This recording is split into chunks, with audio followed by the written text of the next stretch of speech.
Λοιπόν, εδώ έχουμε ένα κομματάκι πλαστικό, το οποίο εγώ το παίρνω από αυτό που βάζουμε στα χορτοκοπτικά και κόβουμε τα χόρτα.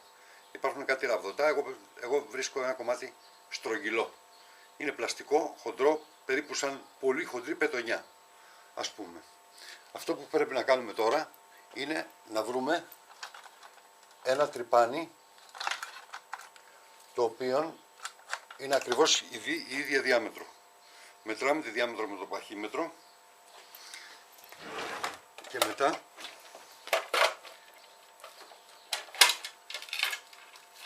εφόσον έχουμε τη διάμετρο,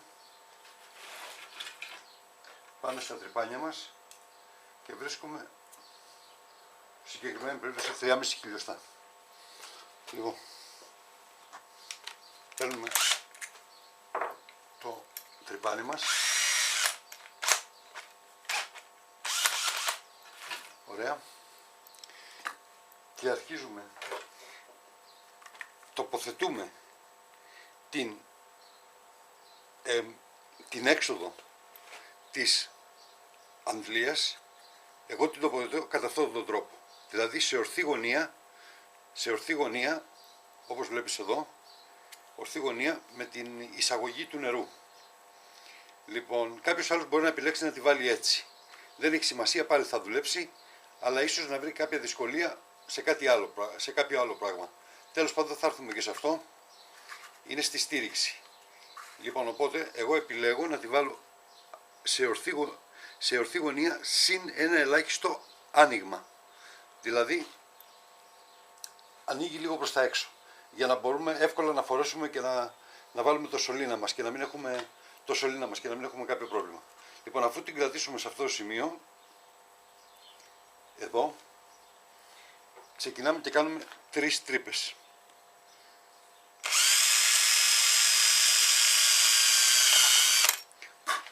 Μια. Στην κάθε τρύπα, αφού κάνουμε την πρώτη τρύπα, περνάμε το πλαστικό, πάει πολύ σφιχτά.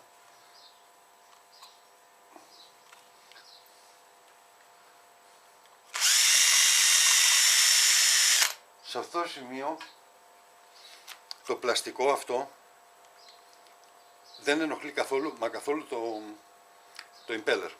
Λοιπόν, επειδή έχει κεφαλώσει με το κόψιμο, θα πάω δίπλα στον τροχό και θα το καθαρίσω πολύ ελάχιστα.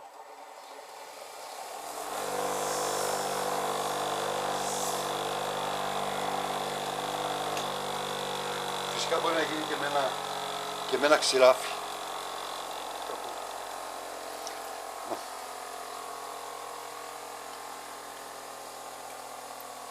Αν το κάνουμε ελάχιστα μυτερό, θα μπει άνετα μέσα. Οπότε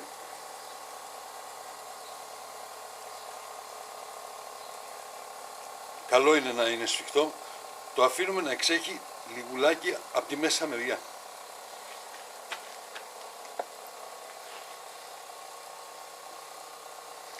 Πρέπει να εξέχει λίγο, γιατί αργότερα θα το κεφαλώσουμε και θα γίνει σαν πριτσίνι.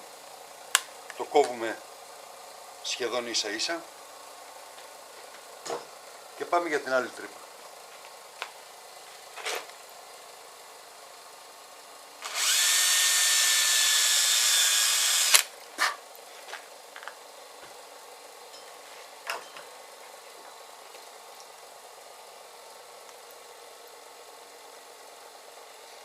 Να αφαιρέσω το κεφάλωμα.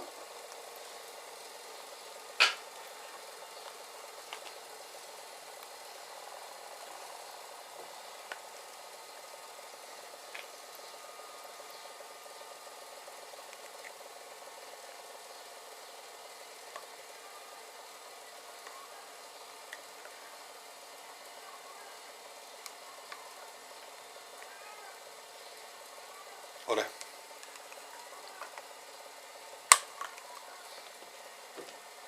Άλλη μια και τελειώνω.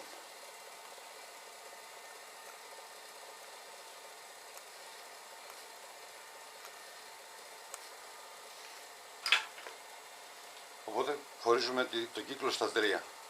Περίπου, τώρα δεν χρειάζεται και μεγάλη ακρίβεια.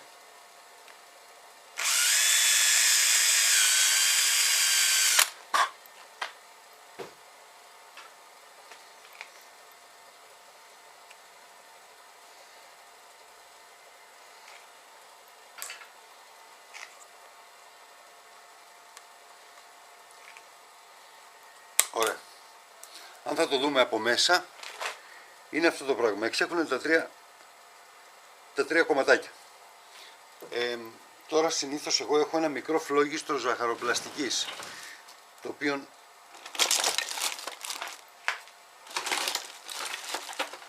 να αυτό εδώ, το οποίο καίω τα, αλλά δυστυχώς δεν έχει γκάζι αυτή τη στιγμή, οπότε κάνουμε το αμέσως καλύτερο, που είναι το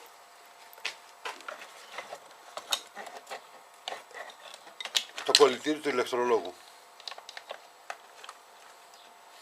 Βάζουμε το κολλητηράκι μας, το αφήνουμε να ζεσταθεί λίγο και σιγά σιγά με τη ζεστή τη μύτη πλάθουμε το κομμάτι από το πλαστικό, το μαύρο, το πριτσίνι δηλαδή, να κάνει κεφάλι από τη μέσα μεριά. Εφόσον κάνει κεφάλι από τη μέσα μεριά, μετά ερχόμαστε απ' έξω, κόβουμε αυτά που περισσεύουν πάλι με ένα ελάχιστο κομμάτι,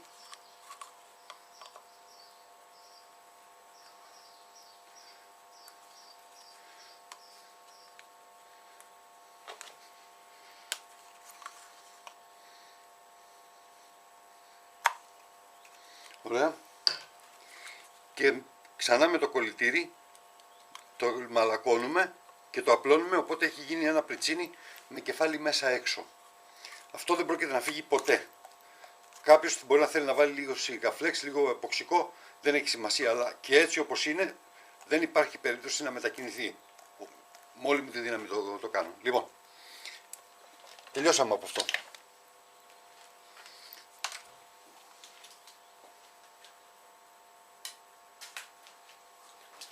Τώρα, η πιο δύσκολη διαδικασία είναι να στηρίξουμε αυτό γιατί δεν υπάρχει ίσια πλευρά επάνω σε μια επιφάνεια η οποία θα είναι ή θα βιδωθεί επάνω στην πρίμη της βάρκας. Όταν βιδωθεί στην πρίμη της βάρκας πρέπει να βιδωθεί με έναν τρόπο ότι αυτό η μισό σχεδόν από αυτό εξέχει κάτω από τα ύφαλα. Εις τρόπον ώστε με την ταχύτητα να χτυπάει το νερό εδώ. Λοιπόν, ή μπορούμε να κάνουμε την παντέτα του σόφου που είναι πολύ ωραία και να το στηρίξουμε επάνω στο στρατζαριστό το ανοξίδωτο που κατασκεύασε. Λοιπόν, ο πιο εύκολος τρόπος είναι, από ό,τι σκέφτηκα εγώ έχω κάνει στάφα ανοξίδωτη. Όποιος μπορεί να κατασκευάσει μια στάφα ανοξίδωτη με κάτι από την πίσω μεριά που να κρατάει, θα σας δείξω φωτογραφία από το δικό μου, αλλά αυτό που σκέφτηκα είναι ότι αν πάρουμε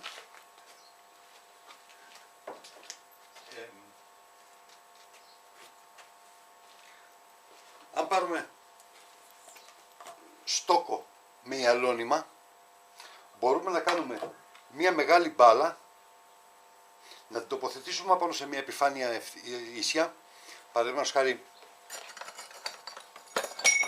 αυτή την ανοξίδωτη λαμαρίνα, δεν ξέρω αν είναι και ανοξίδωτη, αυτή, και να πιέσουμε εις τρόπον ώστε να πλαστεί μία βάση με ακρίβεια επάνω σε αυτή τη λαμαρίνα. Εντάξει, η βάση πρέπει να έχει, η αντλία από τη βάση πρέπει να έχει μία μικρή απόσταση, περί το 1 εκατοστό, δεν πρέπει να κολλήσει τελείως. Τώρα, αφού κάνουμε τη βάση εδώ πέρα, πες ότι είναι πλαστελίνη ή κάτι τέτοιο, μετά πρέπει να βρούμε έναν τρόπο να σφίξουμε την αντλία πάνω. Ο τρόπος που σκέφτηκα είναι με ένα σφικτήρι.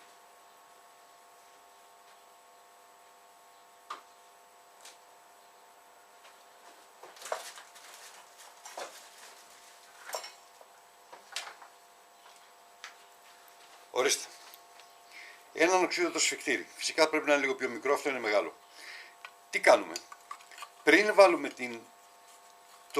τον στόκο, τοποθετούμε το σφιχτήρι ή το πιάνουμε κατά κάποιο τρόπο σε αυτό το σημείο, βάζουμε το στόκο από πάνω, περνάμε την αντλία και την ακουμπάμε και πλέον όπου δούμε ότι μας ταιριάζει πιο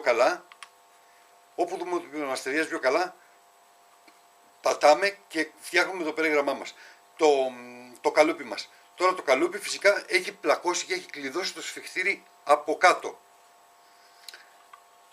Όταν ξεραθεί ο πολυστερικός ο στόκος, μετά απλώς σφίγγουμε τη βίδα από το σφιχτήρι και